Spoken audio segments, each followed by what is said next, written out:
Boros energy. Devin, I just talked a lot. Time for you. Talking about this matchup.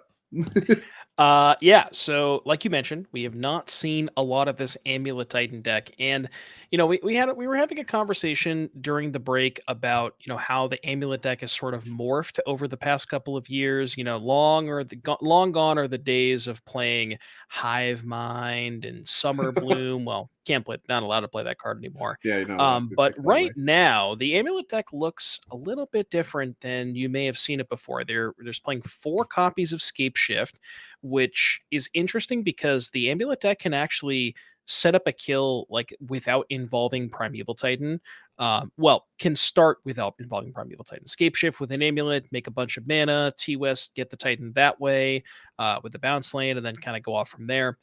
Also playing 1 Aftermath Analyst to set up a loop where once you have Lotus Field, Teleria West, Bounce Land, you can go, Pact for Analyst back a bunch of lands, Bounce Land, pick up the West, and then go get a Titan and kind of go from there. As far as the matchup is concerned, I mean, this is really just going to be Alden trying to provide as much pressure as possible and try to just get the game over with before John can assemble a kill. Looking at Looks like he's John's doing a good job. here, Also, no Pride on Amulet 1, so Johnny far. on 2. We're cat flooded over here. Is Alden as just a turn 2 Cynic Growth Chamber, pick up your land, which was an Urza's Cave, discard to hand size Spelunking, not the explosive hands that this Amulet deck is known for, right? Like throughout history, this deck has had a turn 2 kill available. If you just go like Amulet, bounce land, things get crazy. And we don't have that now, as here comes a big attack. Follow-up is your favorite card from the new set, Voice of Victory. Love it. Able to stop any kind of instant speed shenanigans, but more importantly, adds 3 more points of pressure. So what do we got? We got 1, 2, 3, 4, 5, 6, 7, 8, 9. We got 9. And then, of course, the Ocelot Pride is going to go crazy after we get the mobilized trigger. So that will make everything crazy. So this is a 2-turn clock.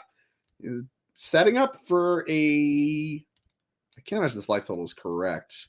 He might just be dead next turn. And I think that's what John's doing the math on right now. Are we just dead on turn 4? So we took 1 on turn 2, and then we took 1, 2, 3, 4, 5 last turn. So I believe John should be at 14. Yeah, there we go. Okay. So you mentioned 9 power in play. If Alden has something like a bombardment, we're done here. Yeah, we're super done. A Flage wouldn't quite be enough. That gets you to 12. So yeah, I think bombardment might be the only thing that Alden has to close out the game this turn, but I believe there are 3 copies. Three's right. Yeah, three bombardment in Alden's deck list. So looking for one of those. Maybe he already has it rolled up. Well, this elegant parlor would be quite the just flex if we had it rolled up. These players tend to know each other. We've seen a lot of just, here you go, I have this, you're dead. So maybe still looking for it, like you said. Arena of Glory picked up. Don't know if that one will matter too much. 3 lands in the yard, but John did deploy Spelunking, so we have an untapper. We have an untap effect. So John obviously knows that the pressure's on. He needs to make something happen on his turn 4. Assuming he gets one. I did see a Flage in Alden's hand. So if Alden has, it looks like Flage, Discharge, and then a white card that I can't quite get a good look at. Is that a prison? I think it's a prison. If it's prison, that's a disaster. Oh, so we're killing our own cat from Ocelot Pride to flip a Johnny. How does that change the math? Oh, so what's really interesting about this, Drake, is so you'll notice no red permanents right now, right? Yeah. Guess what color tokens Voice of Victory makes? Are they red? The answer is red. Okay, well, we're actually red warriors. How about counters. That? We also have Flage too. Yeah. Did we? Okay. Is this enough? Okay. 1, does this change the math? 2, 3, 4, 5, 6, 7, 8, 9, 10. I think this is only 12 13. Plus Flage? Right. 1, 2, 3, 4, 5, 6, 7, 8. I think it's only. Oh, it's 12. Arithmetic simulator. Ah! No, you're right. So I think it's 12. Wait. 1, 2, 3, 4, 5, 6, 7, 8. No, it's only 10. Yeah, he's going to be short. So yeah, he is short. So it's prison instead of Flage, knowing that we're short. And yeah, I mean, John is hyper super dead next turn, but that prison's gonna be good. Wasn't the Ajani 0 just lethal? Because we Ajani put counters on 3 tokens, which represented 3 damage. But if we just zeroed, that would have represented 5 damage. That would have been 2 more. Equal to the number of creatures you control. Yeah, because you get I to keep believe the that would token have been skill end enough. step. So if you just attack Yeah, with everything, flip Ajani's second main after the mobilized tokens have been made, that's a pile of damage. That feels like lethal to me, especially yeah. with Flage as well. Okay.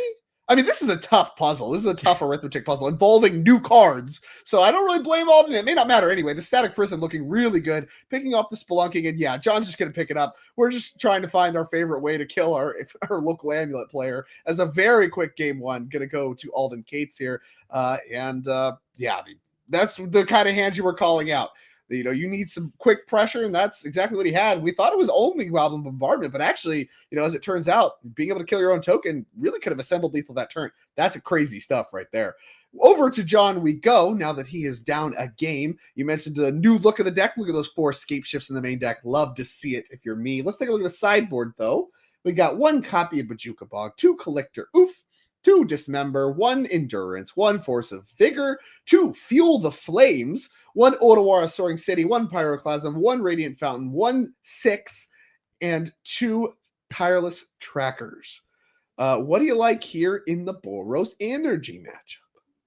Well, John definitely wants to go towards those sweepers. You know, I mean, as you can probably tell by that game, the way that game played out, Boros deck wants to go wide. That is the best way for it to assemble enough pressure to be able to close out the game before the aim of the player can do their thing. So the 3 sweepers, the Pyroclasm, and the 2 Fuel the Flames, excellent. Typically, you would want to go towards something like Force of Vigor because you expect Blood Moon on the other side.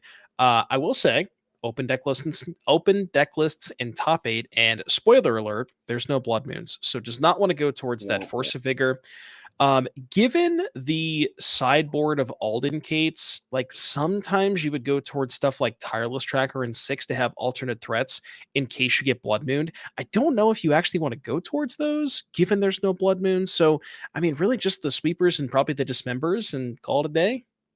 Sounds good to me. I mean, some light sideboarding is kind of the way you want to go, especially with the deck being as dense in combo material as it is now. With that, let's go ahead and take a look over at Alden Cates' deck. You mentioned a little spoiler of no Blood Moons. Let's see what he does have to work with. We have 1 Celestial Purge, 2 Deafening Silence, 1 Ghost Vacuum, 4 copies of Molten Rain, 2 Orm's Chant, 1 Showdown of the Scalds, 2 Stony Silence, 1 Wear Tear, and 1 Wrath of the Skies. So the Molten Rains look good. Anything else? What do you Yeah, like? so four copies of Molten Rains for sure. Those ones will definitely come in. Wrath of the Skies is a card that is fantastic in this matchup. Not only can you tag a couple of amulets early, but also if John has a draw involving Urza Saga, there's not really a good opportunity for John to say like activate the saga because even if he makes a construct token, that construct token plus the saga will still get cleaned up by the Wrath. So I like the Wrath, and then in that same vein, kind of like the Wear Tear as well, just to be able to handle Amulet. If you ever live the dream and you get to hit an Amulet and an Urza Saga, that's pretty Oh, good. yeah, that's a So shark. yeah, Wrath, Molten Rain, Wear Tear. Past that, probably not much else. Yeah, quick noob question. Are you ever into like Orm's Chant as just like a time walk, or it's just they're playing land, so it doesn't matter? Well, yeah, I don't know. It's tough. There's what's funny about Orm's Chant is once the scape shift resolves, I guess you would have to resolve the Titan as well, or the Titan would have to be in play. Because correct me if I'm wrong, but I think the once you have the loop going, I believe you can do the loop without actually casting spells, but that would still, the chant would still skip the battle phase. So it probably is still worth it. It gives you a turn. Even though you can still like if you let the Titan player go a little bit too deep into the loop, then they can still just like do stuff with analyst and shifting woodland. Mhm. But yeah, for skipping the combat phase, it probably is worth it. I remember like the Radiant Fountain becomes relevant in that moment. Like if you board in the Radiant Fountain just to have some like life gain, you can do the infinite life thing underneath. But I don't like. I think you said I don't think you can kill your opponent because there's no Valakuts in this build. There's no Dryads. Yeah. There's no Valakuts. That kind of thing. But if you have the Radiant Fountain from the sideboard in your deck, notably none in the main deck, you can do the life gain thing, and you might also still be able to Besage all of your opponent's stuff. So it might just be we might just be talking about nothing. That was my noob questions because I know that it can be annoying for Amulet Titan players, but I just don't know if it's worth a whole card. When you're talking about things like mulligans and you're already boarding in a bunch of other stuff that we already talked about, that's probably way better. Like, how much stuff do you actually have to cut? I don't know. But I just kind of wanted to talk through it because it's something I was personally curious about. These players are shuffling up. Like you mentioned, if you have enough stuff to cut, I'm into it. Like, you probably don't want any of the 3-drops, so the Pyromancers, the Fables can go. You probably go really heavy. You probably trim heavy on Phlages too. So, depending on how much stuff you have to cut, I could see boarding it in. John's starting on a much better turn one, I'd argue, than last time. We got a Boreal Grazer, which is going to do a nice job checking that Ragavan, and that puts in a commercial district, which topped the card. Liked what he saw. Ragavan's mortal enemy. The Bounce sloth land that was could the find. Explore the follow-up. Much better sequence. He found an amulet after we topped the Gruul Turf. That was the card that was on top. So this one's going to be land drop number 1. We have one more, thanks to Explore, going to allow you to pick up the forest and then redeploy the forest for Amulet of Vigor. Much better turn 2. And Alden feeling the pressure. Much, blockers in the way, little less pressure. He's got some work to do here on the draw. Quickly fetching. So, I mean, I guess for Alden, best case scenario, you maybe kill the Grazer, attack with Ragavan, Static Prison the Amulet, maybe do something like that. Yeah, I think, Static Prisoning doesn't feel good, but you don't have like a Guide of Souls or anything that has like Energy Maker. It's like, how long are we actually getting out of this? And then Ragavan's not a lot of pressure. I think you need to get the Grazer out of the way. So that's step 1. Yeah, okay. So now we're going to start some beatdowns. We get another treasure. So that lets us deploy the Pride. And will also give us mana if we have Static Prison. And then I think you might still be in just hope he doesn't have Titan next turn territory. That is where we're at. I don't know what the third card in Alden's hand is, but it's an Ajani. Okay. So, I mean, Alden's leftovers are pretty good. It's a Ajani Bombardment land. So it does have the ability to just go land for a Ajani Bombardment, set up a big turn here. But I see a Scape Shift in John's hand. I don't think we have a 4th land. Now, the Titan players, let me know in the chat, but I'm almost positive that 4 lands Amulet Scape Shift is a kill. You might need double Amulet, but I'm not 100%, because with 4 lands Amulet Scape Shift, you can get 2 Lotus Fields, a West, and a Bounce land, which is 9 mana.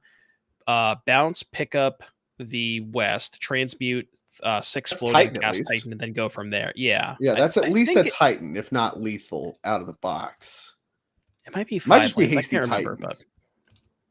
Well, 4 land sounds like it's at least a hasty Titan, right? And that's pretty good. Yeah, it's at least a Titan. That might be the reason they moved to some escape shifts. Oh, we got Fuel. Oh, yeah. We got Fuel the Flames, the very powerful uncommon from Aether Drift. A little instant speed, blow up the Oslet Pride and the Ragavan. That's why we saw no plays last turn. I thought it was a little suspicious, and I'm sure Alden did too. But here's a great follow-up. Molten Rain, your bounce land. See you later. 2 damage to the dome. Interaction from both sides. Light them up. Okay, nice follow-up here from John. We found a Saga, so that can produce some blockers, maybe buy you some time. Can also find an Amulet, ultimately, and a Spelunking. So leftovers just Scape Shift and the draw from... the draw from Spelunking. Yeah, so there was no land put in off Spelunking. Yeah, so the draw from Spelunking, redundant with Amulet, unfortunately. So the Amulet Spelunking isn't exactly a combo. It's not 2 Amulets, because one invalidates the other. And we have Bombardment Ajani. Very interesting that we're hasting the Ajani. It's just 1 additional damage because the arena does not give the token haste. Yeah, so it's just exerting the arena for 1 additional damage. I mean, it makes sense. Like every point, leftovers suck, why not? Does matter. Yeah. And there's no Phlage in the graveyard, so it's what are you even saving the arena for at that point? And like we talked about, there might not even be Phlages in the deck, so we might not even have anything else to think about there. And yeah, there's another token, a little bit extra damage, but at a healthy 13 is John with Scape Shift in hand and all these material to work with. I don't hate a spot. That Saga does need to roll up, and it has. Shifting land is lethal.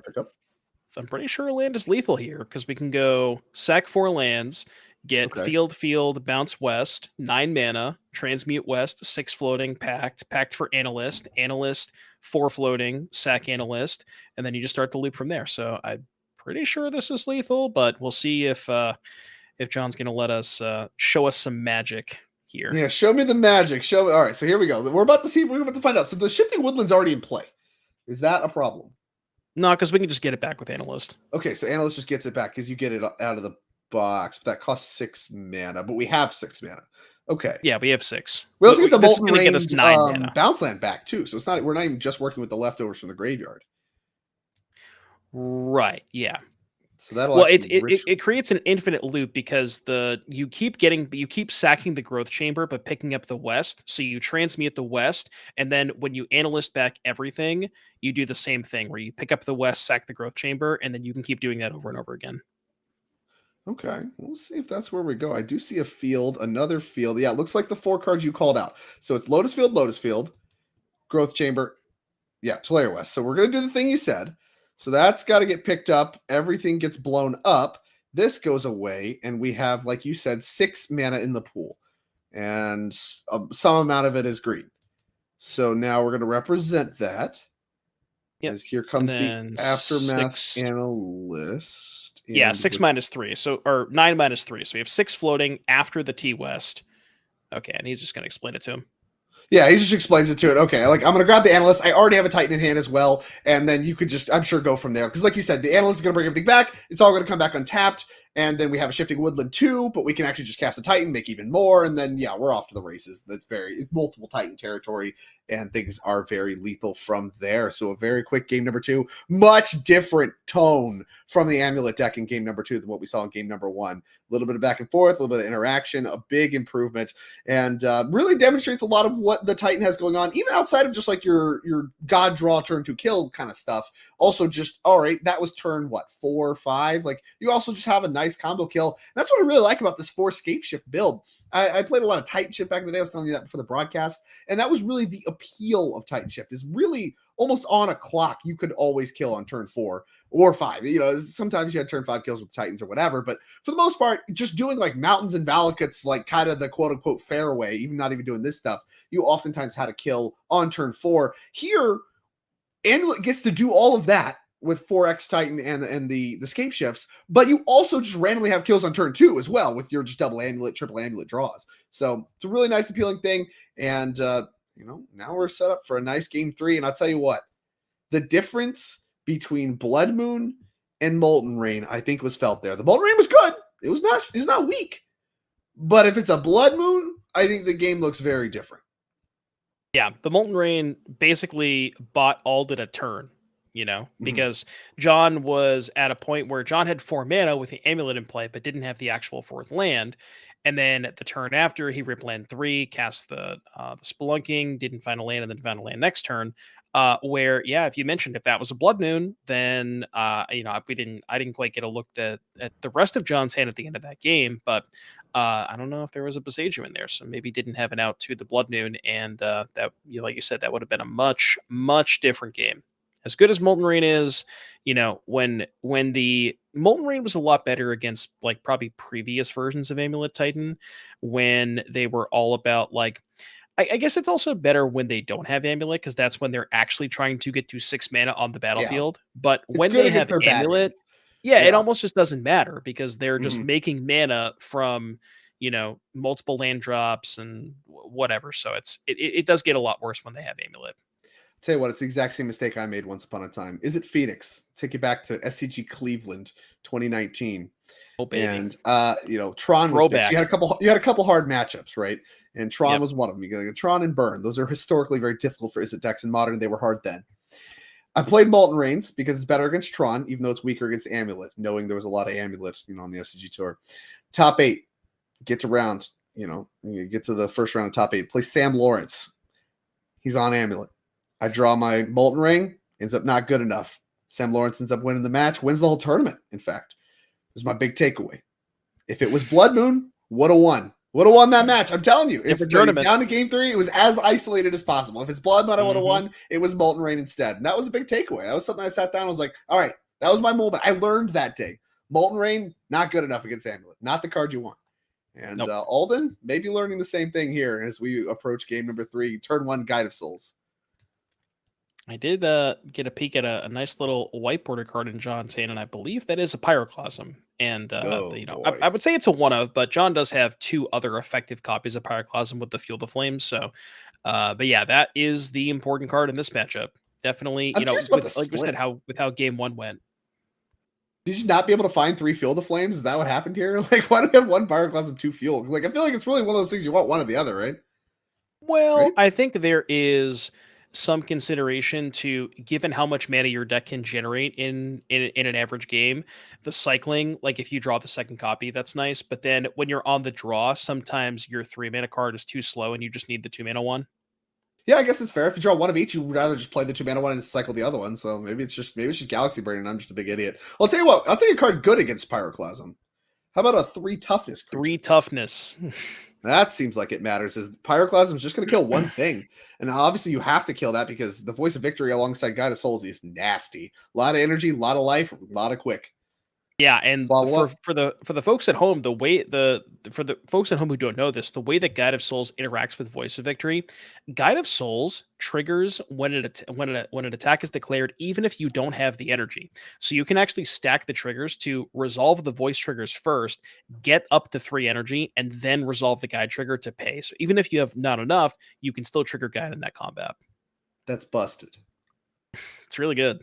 And here's a pretty busted turn from John, spelunking into Gruul Turf. Pick up a land, definitely set up for Titan next turn. And at a healthy 16, even with Bombardment in play, I don't love Alden's chances of assembling lethal. We'll see if Elegant Parlor can help fix the problem. Molten Rain could be good here. Like if we're just trying to build up to 6 mana, like we said, that's really where it's good. It might be good enough here. Needs to find Yeah, one. the other interesting thing about Molten Rain is that, like, with the Scape Shift kill, does require you to have 4 lands in play. So Mhm. if you can Molten Rain one of them, John's on two, then he's 2 lands away from going off. So that might buy you a full additional turn. Let's see what Alden does have. I have to imagine if he had Molten Rain, wouldn't be thinking this long. So, what are the leftovers? And how do you stop yourself from getting tightened next turn? That is the question that Alden needs to answer. You maybe can use a Galvanic Discharge with some like bombardment stuff to kill a Titan. It's really not Nah, where you want to be, but you once could. one, yeah, once they have the analyst stuff going, I don't even think killing a Titan matters. Well, theoretically, they'd have to not have the analyst stuff too. It's asking a lot. Well, Okay, yeah, yeah. we're asking a lot, and Alden's really putting some thought into this turn. He's shuffling a lot of cards. Maybe he does have a Molten Rain. I can't get a great look. There's so many cards in the end. I saw Fable Voice. I saw At least Fable. those two. I think I saw Galvanic too. Little old border retro frame. Yeah, That looks that's a like a Molten Molten Rain. Rain to me. Okay. Okay. Lot of thought here. What are So we can thinking about? attack for 3. And then the voice would be an additional 2. That's 5, 6, 7, 8. Yeah, I mean you gotta fire it off. Yeah, I can't imagine it's getting like if you're not casting it now, when are you casting it? And again, not a blood moon, but might be good enough here. Thinking about responding is John. I think has the option to cycle the fuel the fire. This voice of victory being incredible just by having a third point of toughness. These pyroclasms, we drew 2 of them. You need 2 of them just to kill a single voice of victory. So able to still apply pressure despite having sweepers. Blanking those sweepers could be a big difference maker here for Alden. He's got another one in hand too.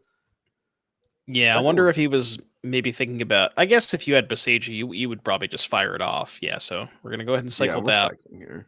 If you're an amulet, Have an amulet. that's not good when under spelunking because it doesn't work anymore. So you take 2 from the rain, you take 3 from the attack, and then the bombardment shoots you for 2 more. I think it's a hit for 5 every turn, right? Attack for Yep. 3, 2 bombardment. Yeah, 5 a turn, and 2 then turn clock. Need to beat a discharge. Oh, Radiant Fountain changes the math a little bit because voice only pushes it up 1 more. Although not really, because you can play another creature. 2 amulets. Okay. well, Well, John saying, "Kill me now or forever hold your peace." okay. Well, they still don't Another work, Molten right? Rain. Spelunking is just it's not a Yeah, May. They just enter untapped.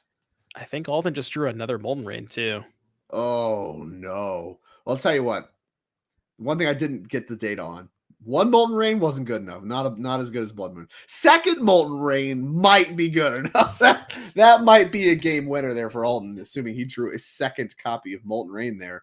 That just very well might be good enough. And there's a second Molten Rain. Away goes the Radiant Fountain. Boom. 2 more damage to the dome. So 11, 8, 6, 4. Knocks the top of the deck. It's another amulet. Oh, do anything. That's not. I don't think that's what John's looking for. Yeah, blank card's not gonna. It's curious. I wonder if they would be good enough in the absence of spelunking, because that's just a buku of mana. I see a Summoner's Pact. So I think his hand is Amulet, Summoner's Pact, Forest. I don't know what the other cards are. Maybe a Titan. Yeah, shake of the head. Yeah, second Molten Rain looks like it might be a game winner. Just needed a bounce land. Bounce land would have 4. Yeah, bounce land would have given us enough for would have given John enough for a Titan. But without the bounce land, I do not think that John has any plays here. And yep, and yeah, it's a handshake. That'll do it. Alden gonna go ahead and win this 2-1 over the new Taken Amulet Titan and our amulet hero. Well, my amulet hero. I like an amulet deck quite a bit actually. Felled in the early rounds of top 8. Boros Energy going. Is she the one playing Blood Moon? Okay, look, get you a man that can do both. All right. I like Blood Moon and I don't mind being Blood Moon. Modern's a fun format for me. I enjoy both sides of the equation. The only time I don't enjoy it if I'm playing Tron or some nonsense like that or whatever. Come on now. Come on. We have a backup match, all right? We're going to cut down to the backup match live. You're getting a live look here at game number 3 between Grayson Nimitz and Devin Slater. This is a rematch from the Swiss, where we saw Grayson have a supercharged set of turns and some really unlucky draw steps from Devin in order to win a clutch game number 3 earlier. Can he do it again? Well, a late Vial and no deafening silence this time. Corey Steelcutter already in play for Grayson. This looks like to be a better setup through the first couple turns than we've seen before. Yeah, this was that crazy match that we got to watch earlier where Devin had, we thought Devin Sam was just unbeatable. He had turn 1, Deafening Silence, or I think it was turn 1 Vial, turn 2 Silence, turn 3 Solitude Ephemerate with Flicker Wisp backup, just had like the perfect start.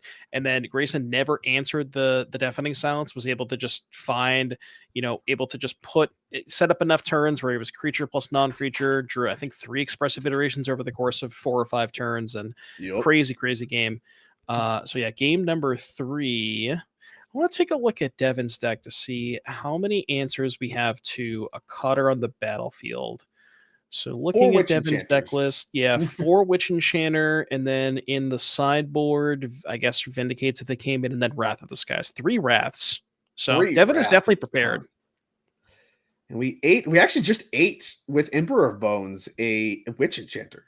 So there we go. Let's get a look at this little guy here. Kind of an underrated Modern Horizons rare, I'd say. Seeing a little bit of play in this kind of style deck. 1 in a black. Beginning combat, you're trying to get to exile a card from a graveyard. That's either graveyard. So we hit a Witch Enchanter from our own graveyard there. We got Adapt. Cynic Mechanic, for some reason, on a black card here from the Guilds of Ravnica series. And that, of course, you can only do it once because you can't activate it again once you have counters on it. So that'll make it a 4/4. And then whenever 1 or more counters are placed on it, so that counts for Adapt, you put a creature card exile with Emperor Bones onto the battlefield under your control with a finality counter on it. Haste, and then, of course, it goes away on end step. Going to go ahead and Unholy Heat that one, though, before it can adapt into a 4/4. So that's going to die, and, of course, the Witch Enchanter is going to remain exiled. With a second Cutter, nonetheless. Yeah, that's the icing on the cake. We had 1 Cutter, 2 Cutter. We're going to go ahead and Unholy Heat. Now, they don't get the Prowess. This is only an attack for 4. Only an attack for 4 on turn 3. Honestly, Devin's only out here realistically is Wrath of the Skies. If you have Wrath, I almost it's gonna sound crazy, but do you have to fire it off now just to kill the prowess tokens to not die next turn? Because we gotta be able to a reasonably high likelihood. There's a high likelihood if you leave these prowess tokens to play, you might just be dead. And it blows up. I guess if you have a Solitude, then ugh. Yeah, I guess if you have a Solitude, then maybe you can Solitude Ephemerate does kind of clean things up a little bit. Yeah. Oh yeah. Dragon's Rage Channeler, a great start. Worth noting, Devin didn't play a land that turn. So even if he has one of the 3 Wraths, cannot Wrath for 2 next turn. Yeah, that's off the menu. Follow up, gotta have something. Grayson's got a bunch of cards in hand. Bolt into the Floodmaw. It sure is. See that Vial later, and that's going to trigger both Steel Cutters. Dude, Floodmaw's real nice against Vial. Oh, baby. Do we have to gift a fish to bounce the vial? Is that how this has Yeah, to who work? cares? Let him have a fish. It's on the house. Okay. It's on the Yeah, we do have to give the house. fish though. Yeah, we're gonna make an emperor in response. Yeah, we're still in response here. Spell's not yet resolved. You get delirium yet? What are we looking here? I can't see. Can't really see. Yeah, can't get a great look. Instant artifact, presumably land, because you always have a fetch land, and then whatever that top card is. I don't know. Is that a That's slick shot? Unholy It might be a Heat. Is slick the shot. oh, you're talking about the very first card in the graveyard? Yeah, I have no idea what that is. About to find out, I guess, is we're going to Unholy Heat the Emperor of Bones as well. That'll trigger the Surveil once again. Looks like another Heat. Yeah, we're going to leave that one on top. Thank you. 3, Might be Beat 6. Street. Is this lethal? Is this 12? I think it is Xaxes. Well, we have a push, Yeah. so no longer Xaxes. I believe it's 9. The leftovers don't look good to me. Yeah, because we just played the Channeler. This is a spot where you need the Wrath of the Skies, but even if you have the Wrath, given that you didn't play a land last turn, it's not even good enough because the Wrath can only take care of one. Even if you have a land next turn, it's one, ones and zeros, but then Grayson would still have the 2 cutters in play. So yeah, and there's literally a step or two later, we're talking about lethal out the box. All right, big draw step for Devin, down to 3. A lot of cards in hand. Needs a land. Did not look like he found one. Found an Overlord. And I don't think we ticked up our vial. yeah, I don't think so. Assume that is a vial. It is. Okay, we've drawn. Can Overlord to find a Solitude. You're but cooking. Then we're still missing a land to ephemerate. Yeah, still dead on board. Right, Solitude killed the one that has the cutter on it. That's still, even without Delirium, that's still 3 damage. Yeah. I think. Ugh. It's not great. Yeah, I'm trying to find a sequence here, and I'm not seeing a whole lot. We said this before with these 2 players. It's Devin's time to find the Houdini way out. We've seen it from Grayson. Can Devin Houdini his way out of this? I guess if you have the Wrath of the Skies, you can do it for 0 and just hope that Grayson has a land in hand and draws a land. But we don't even have that. Jeez. Okay. 2 removal spells. All right, Lightning Bolt's just lethal, so we don't have anything to think about. Grayson says, see you later. Bolt your face. Get out of here. Out of here. See you later. Deafening Silence in hand. Unfortunate sequence there for Devin. And, you got the rematch. I went to game 3 again. Obviously somewhat of a close match, but both times Grayson has managed to advance. And for that reason, he's going to advance into the top 4. So that was a quick top 8. That was a quick first 2 matches. The other 2 matches are close to done. Then we're going to be motoring through this top 8 quite quickly. These decks very powerful, and so far it looks like these energy decks and these prowess decks look to be quite strong. Yeah, Corey Steelcutter. I've seen some of the Boros energy decks incorporate Corey Steelcutter. I don't think any of our players in top 8 have it, unfortunately. But yeah, Corey Steelcutter is one heck of a Magic card. And, Voice of Victory, too, was another thing that we really got to see show off in that one in one of those games there. Just, some new cards from Tarkey are making an impact. I've talked about earlier, some of the gameplay mechanics with this Corey Steelcutter card feel a lot like Vintage. And, as such, it is having a massive impact on Vintage. But thankfully, the card's very expensive. So if you want to play Vintage and you don't want to deal with more Corey Steelcutter, I have a path for that for you. How about Value Vintage, an official side event at all of our events, which we're going to be talking about more, of course, later on through the night. You can play this for my little QR code for you to scan. You want to learn more about that? $30 budget. A lot of cards in Vintage are cheap. A lot of cards in Vintage are not very cheap. And that's what the cool thing about Vintage, right? You have like these hyper expensive Power 9 stuff. Well, you can't play that with a $30 Vintage. So you got to figure out how to get all the busted stuff in your deck, like Soul Ring, which is cheap, and what you can make shake with that. Because in Corey, like I said, Corey Steelcutter is like $15. Can't even get a set of those. You get like 1. It's basically restricted. You get half. Give this a try. You scan to learn more about it. There's plenty of decks, and it's a nice low barrier to entry little fun thing that we have going on. I recommend checking it out. It's a lot of fun and a great way to use some really powerful cards and have quite a bit of fun at our energy events. Anyways, that'll do it for our quarterfinals. Wow. brain work, our quarterfinals here in Chicagoland. We'll be back for our semifinals at our 10K Modern Showdown in Chicagoland. Don't go anywhere. We will be taking a short break and we'll be right back.